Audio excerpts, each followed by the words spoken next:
This is Fred Beck from Fred Talks Fighting. Today, I'm very lucky to joined by John and Kaya from Love Boxing TV. So we'll start with you, Kaya. How's your day been? Bit of a rush this morning, mate. I've had the little ones to deal with, so it's been all right, mate. Looking forward to doing the show with you. So thanks for having us on, mate. Appreciate that. Yeah, thanks for coming. I do. It's great to see you. And what about you, John? How's your week been? What have you been up to?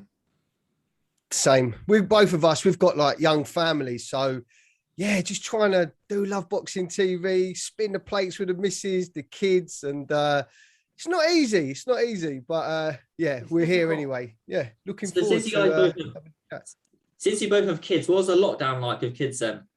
Oh, we have to go there, mate. Hell on earth. A lot of homeschooling. Let me just turn this light down. A lot of homeschooling. John, take over for a second. Just hell, mate. Just hell. To be honest, I've got two little girls. They are the sweetest things you can think of, but at the same time, they're just like little monsters, just draining the soul out of me every single day. Basically, it's not easy, mate. Have you got any kids, Fred? No, not yet. No, I didn't think so. He's quite a youngster himself, but yeah, to be honest with you, mate, this we decided during the pandemic to start Love Boxing TV. That's where it all kind of came from, because me and John, we've known each other for over 20 years now, and we're really good friends. We've been on holidays together. We've walked into a kickboxing gym together actually many moons ago, sparred many rounds together. I've still got the tapes.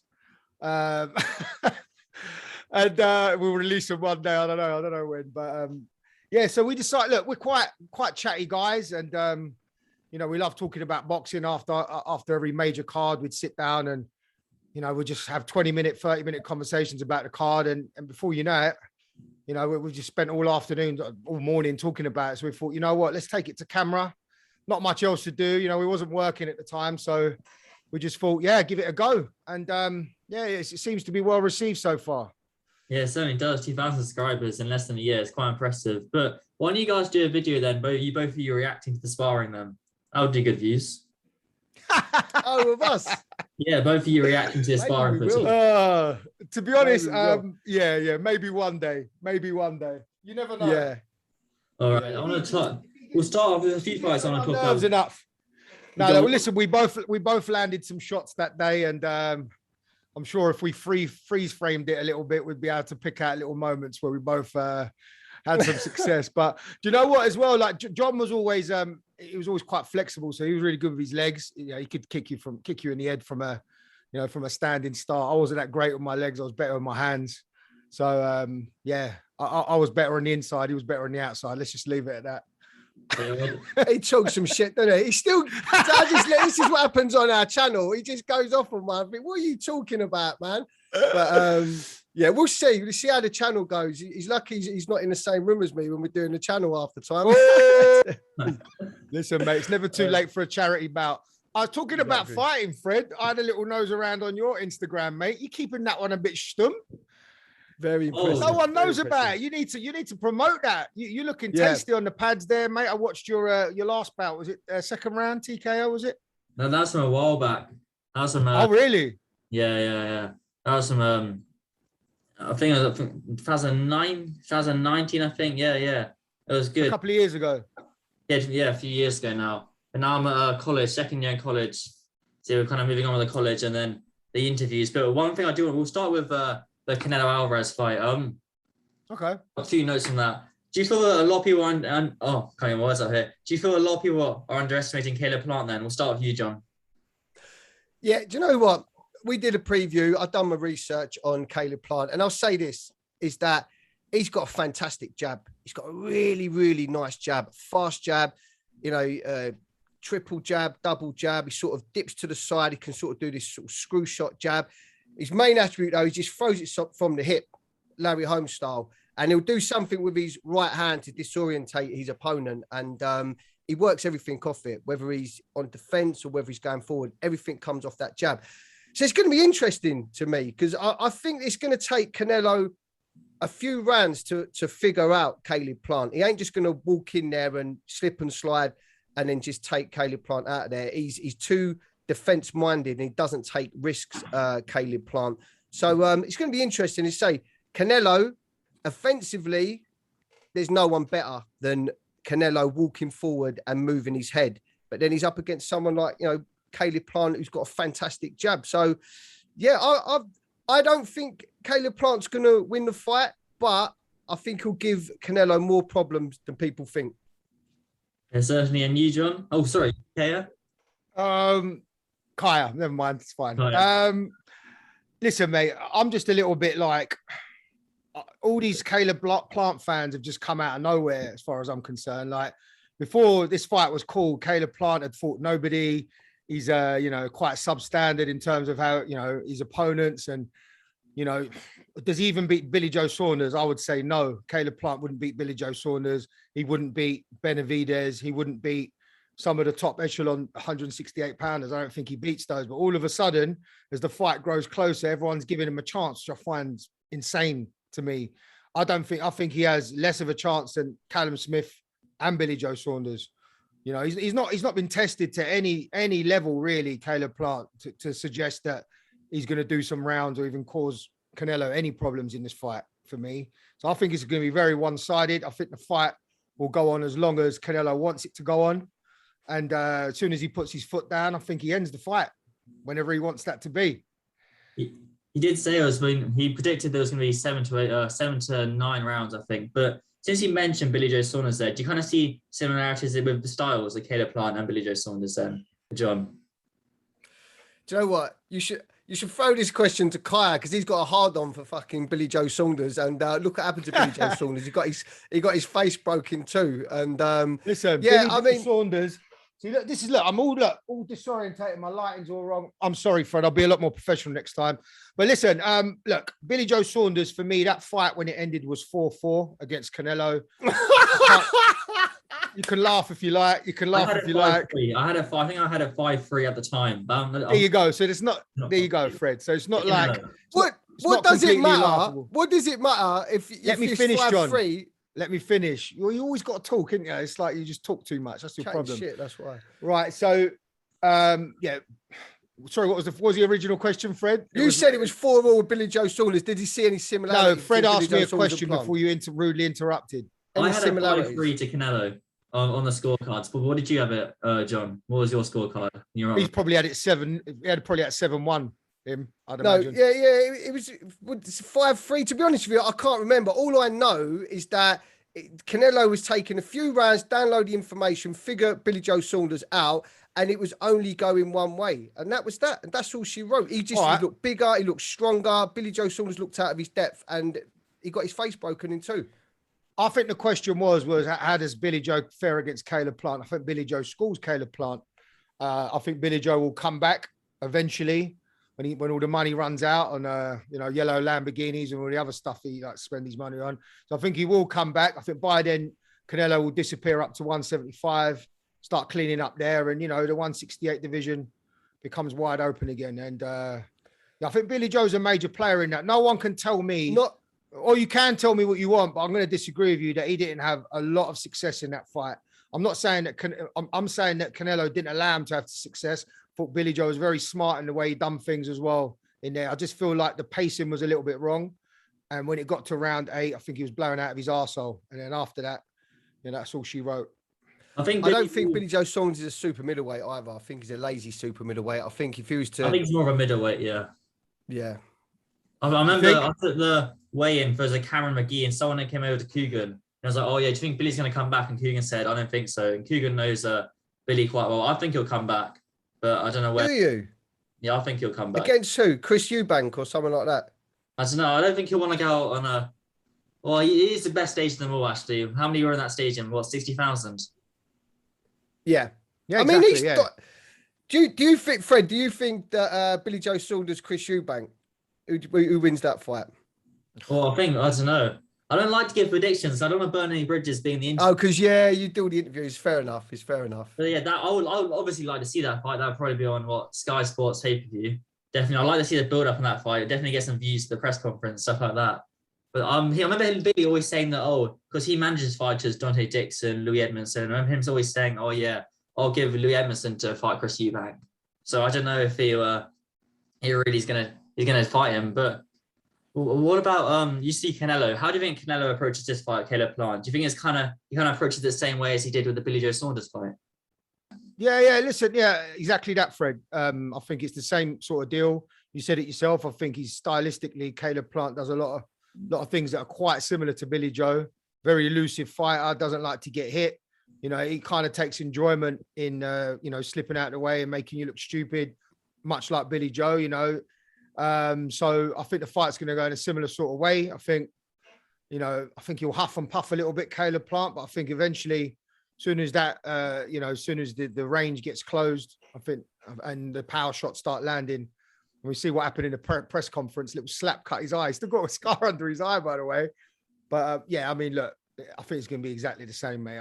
Canelo will do the exact same thing. And as I said, he'll finish the fight whenever he wants to. Yeah, that press conferences in the UK, that would have never happened. Because even in the UK, when there's no bad blood, they have security there. Let alone this bad. Oh, shocking. Nello and Caleb. But then after they pushed each other, no one ran on. Caleb got pushed by Canelo. No one kind of ran on to split them up or anything. They kind of just left their own devices there. What about you, John? Do you think he kind of approached the same way as the Saunders fight? I think he's quite emotionally involved in this fight, Canelo. I know, obviously, Caleb Plant's getting under his skin with all the Mexican beef rants that he's having. And Canelo, he seems rattled. He does. But then he was a bit rattled against Billy Joe Saunders, and look what happened to him. And I think he can't get under his skin, because I remember in the Rocky Fielding fight, he was still negotiating his brother's release because his brother got kidnapped. So I don't think he can exactly skin for that, you know. He's a serious dude, Canelo. I think he's always quite tense. He's ready to go, from 0 to 100 at any moment. But yeah, I don't know. Caleb Plant, I know in these last few fights, get Truax, I think Mike Lee, who's Cat's guy. I noticed in all of the later rounds, he seemed to tire, but I thought it was because he was winning the fights and he sort of switches off. So I don't know. I think Canelo could probably get to Caleb Plant late or points. I think that would be my end prediction, really. Well, do you kind of agree with Canelo 7 to 9 rounds or then decision maybe? Yeah. Yeah. What about you then, Kaya? What are you thinking? I think he. That's right, mate. No worries. Been called a lot worse. Trust me. I feel like, as I said, I feel like it's similar sort of rounds, 7, 8. But I don't know. He's Caleb Plant in the last couple of days called him a motherfucker again. So this could go 3 rounds, 2 rounds, 3 rounds. Canelo might just walk in there and just rush him, and then just annihilate him, send him over the top rope. I think that's how much he's pissed him off in this fight.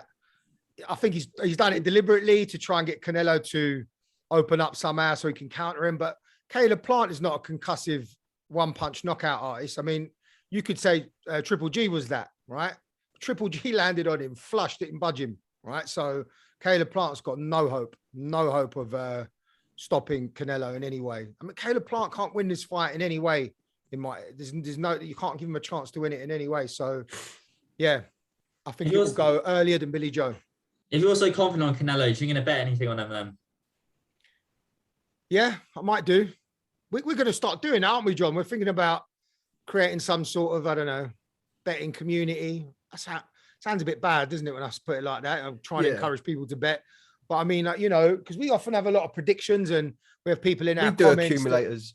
Accumulators and people that agree with us, disagree with us. So, there's a little community to be had there, I think, a little betting community. But if I was to put my money in it, I'd say Canelo stoppage, the first half of the fight, 0 to 6 rounds. I don't know what the price is, but I'll sure have a look at that. What about you, John? Are you going to put any money in it then, John? My bet is this, that Canelo will beat Plant and then he will swerve David Benavidez. That's what will happen. Because I think David Benavidez is number 1 in the WBC behind Canelo. Obviously, he's the champion. And then David Benavidez is, 1 with the Ring magazine. Canelo's the champion. And I think once he becomes undisputed, Canelo, the fight to make is David Benavidez. But he's a bad dude. He's a bad dude that throws spiteful punches and just does not stop. And yeah, I think Canelo will avoid him. I think he will. He'll go up and fight Bivol, or he'd even prefer to fight Beterbiev, I think, than fight David Benavidez. So that's my bet. That's what will happen, I reckon. Yeah, Kaya, you can have some sort of kind of league table of like those 10 or 20 people, and then you can have 3 points if you get it right, and then minus 1 point to get it wrong. And you can see he's at the top of the table at the end of the year. Yeah, I don't know. Correct round, Fred. Correct round gets bonus points. Method of victory. What round? If you get that right, you get bonus points. Which fighter's going to win? Is it going to go to points? There's so many variations that we can use in it. We can have a big league table and some sort of fantasy boxing league. Yeah, we shouldn't be saying all this. Someone's going to steal our idea now. Better not be you, mate. Yeah, I start setting up after this then. Yes. Who do you think then Canelo fights next then? With Kaya? I would like him. I'm like with John there, really. I'd like him to defend at least at 168 before going up. Benavidez is the fight to make, 100%. He's been calling him out for a while. Charlo's threatened to come up. He don't really fight that much, so I can't see that happening. But I'd like to see him defend once at that division and only fight as Benavidez. He's the only one that can really test him in any way. There's no one else really at that division that can run him close as far as I can see. So one fight at 168, then go up. Then I think he beats Bivol. I think he beats Bivol. Better be. I think he beats them all at 175. I don't really see anyone beating him at 175 either. But yeah, definitely defend the belts at least once before going up. Yeah, I see. There hasn't been a undisputed champion at 168 in a very long time. And as well, obviously he's on PBC, and David Benavidez, he's on PBC as well. So that would be a lot easier to make rather than if Canelo's on his own as well. But you don't think he'll fight David, John? You don't think Canelo will fight David Benavidez? I think he will. You think he will, Fred? Yeah. I don't know. He's saying that he's going to fight 4 times a year. So I don't know. I mean, I think Eddie Hearn was saying that he's going to come over to the UK and fight in the stadium. So, and I'm hearing John Ryder's name being mentioned for that. So he's sort of waiting there in the shadows as well. So let's see. I'm not sure. So I think Bivol will be his next opponent. Yeah, fight in the UK. That sounds pretty good. That's one thing Floyd Mayweather never did, fight in the UK. But then again, he did make a lot of money in the US. So one thing I do want to talk about, staying on Canelo.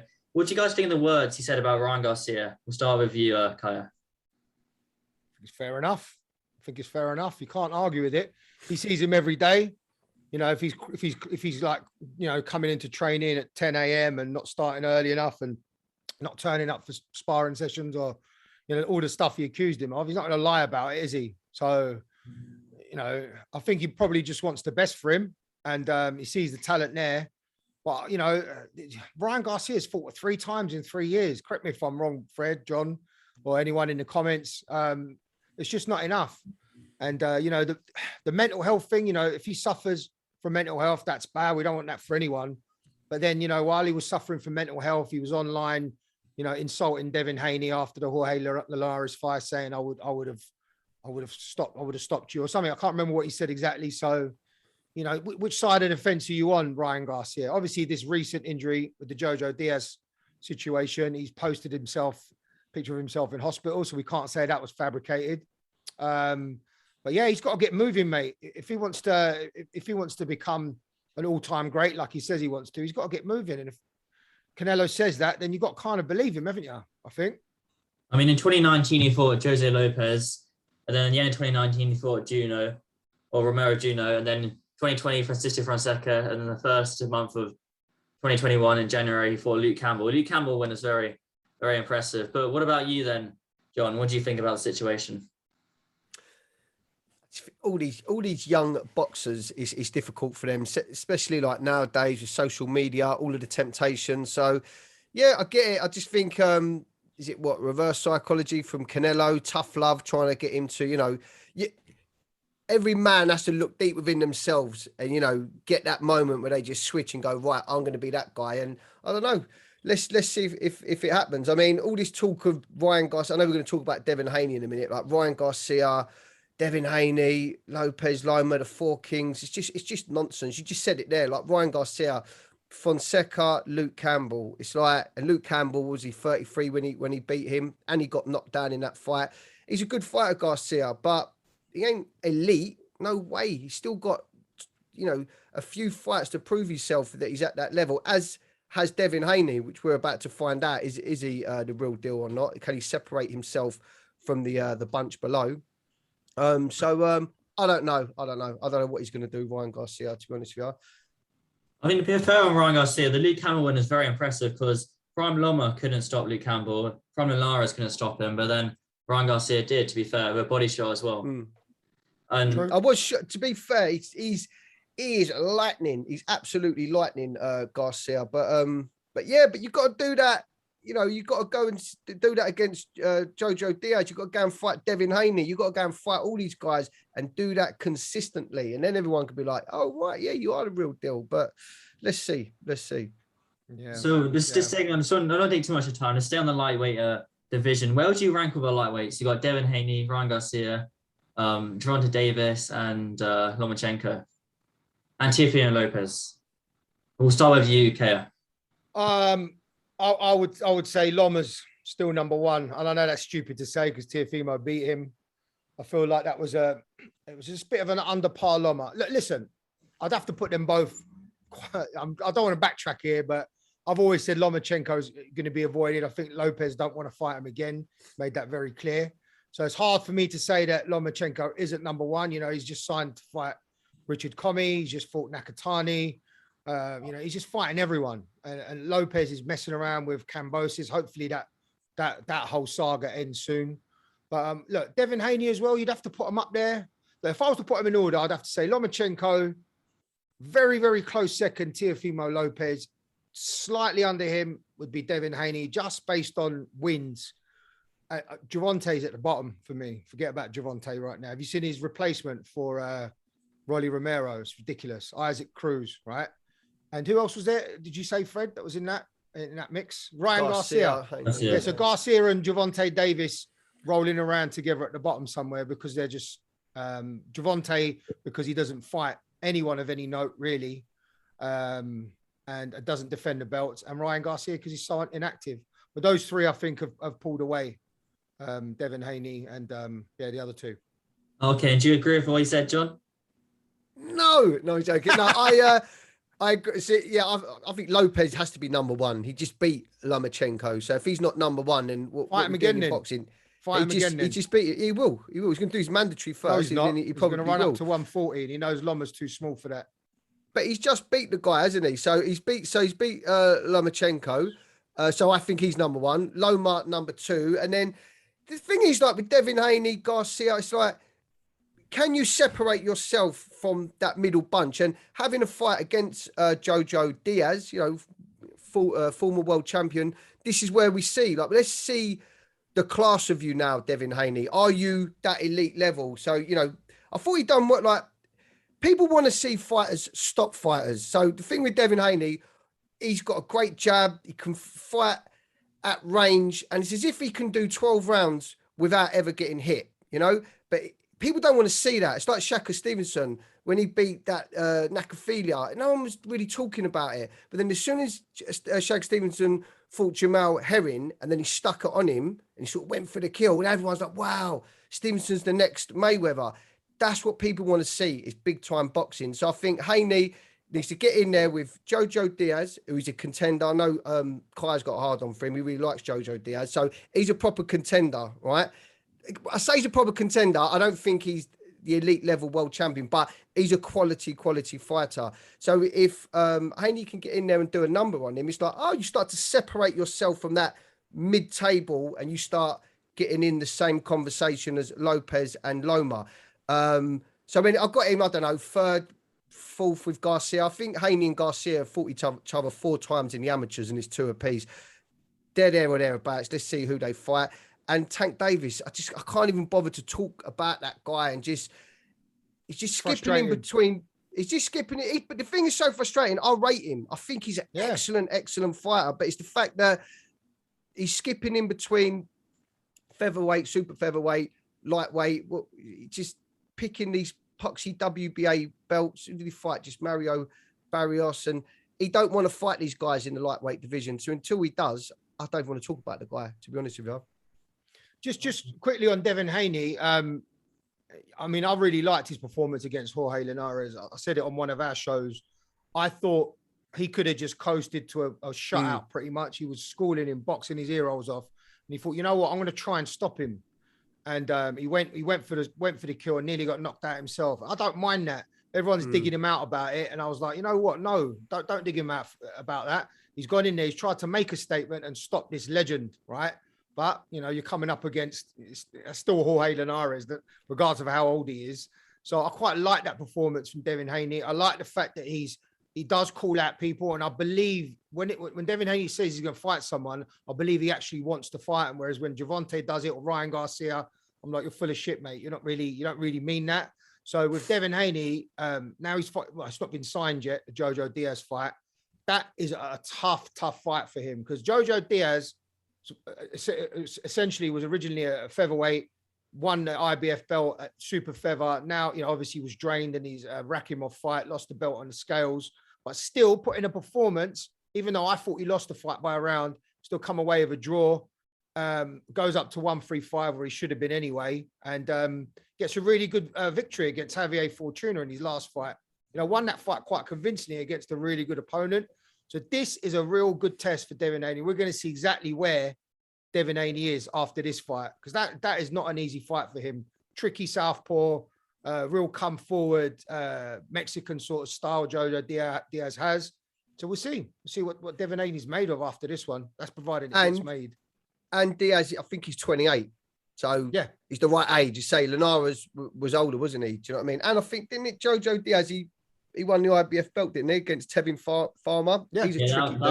That was Miami, wasn't it? The start of 2020. So it wasn't, I guess it's quite a long time ago, to be fair. But his recent win was quite impressive, don't you think? The Fortuna win. Jojo Diaz? Yeah, when he beat. Yeah, that was an excellent performance. Javier Fortuna is no mug. He was supposed to fight. He was supposed to fight Ryan Garcia, wasn't he? Before he pulled out of that fight. So and Jojo Diaz steps in and schools him pretty much. Well, schools him and maybe a bit harsh, but it was definitely a clear victory. You know, at least 8-4, I'd say. So you doing that to Javier Fortuna, that went under the radar for me. So Devin Haney needs to be careful here with that fight. I've got a bit of a soft spot for Jojo Diaz. I think he's an excellent fighter. Does he get the knockout though? Because this is the thing. Like, if that's not his style, but that's what the fans want, especially off the back of this Shakur Stevenson performance, does he get caught between styles? Does he go for the knockout? Because I agree, that was a brilliant performance against Linares, and I agree. I think he went out of his comfort zone to try and impress the fans. Does he do that against Jojo Diaz? Is that what we all want? Are people clamoring for the knockout? Are people going to be happy for the points victory? Well, the southpaw stance is obviously your right hand's not an easy punch, but it's a punch to land against a southpaw. Sometimes you do lead with the right hand, but it'll be very impressive against a slippery southpaw like Jojo Diaz. What do you think, Kerr? Do you think he can stop him, win a decision, or do you think he might lose? I think if he look, I think it's a bit of a lose really, this fight. I think people are expecting him to win and win well for some reason. I don't know why. But if it's a close points decision, everyone's going to be out like with their knives trying to like dig him out. You know what I mean? I think anything less than a convincing points decision or a stoppage, I think, you know, the jury will still be out for Devin Haney. So I think he's got to really put his foot down and try and get him out of there. If he wants to get the big fights, that is. Yeah, I just had a thing pop up on Zoom saying you're running out of time because we have 2 more people. We don't allow it to go above 40 minutes, but we'll have to stop it there. But I hope you can do this again now for 4 months. But thanks so much for your time. I put the Love Boxing TV channel, we'll link in the description. But where can people find you on social media, John? Then Instagram, Twitter, etc. Love Boxing TV. That's it. Put that in Twitter, Instagram, YouTube, and come and subscribe. Jump on board. But don't you have your personal social medias as well? We're not really doing that right now. We'll just keep it business related. No, we've got on Twitter. We've got John at Love Boxing TV, and there's Kaya at Love Boxing TV as well. Yeah. And that's the same for you, Kaya, as well. Okay, yeah, mate. TV. Yeah, same. Kaya Love Boxing TV. You know, when we're on Twitter, we just off the main account, we normally keep it boxing related, but our own personal boxing views, which if you've watched our shows with me and John, will know that we differ quite a lot. So we post our own personal boxing views off our own Twitter account. So Kaya Love Boxing TV, and the Love Boxing TV is the main one. So I saw you guys got your own t-shirts. Can people buy those? Do you know where people can find those at? Not yet. Already, they're not t-shirts. I see. We ain't got no t. You Did got you? new t-shirts. I've seen a couple of Love Boxing TV t-shirts. Someone's ripping us off, son. Who the hell's Someone's done ripping that? us off. Let us know, We mate. If want you a ever cut. see who that is, we need to know. I might set you on them, Fred. I'll try and find it after. I'll send it to you on Twitter then if I can find it. But I swear I did Right. get a couple of t-shirts though. But thanks so much for your time today, guys. I do appreciate it. No. Thank you. No Cheers. problem. You have to Thanks come for having us. on our show as well one day, Fred as well, yeah? Yeah, come on, it'll be good then. No problem. No problem.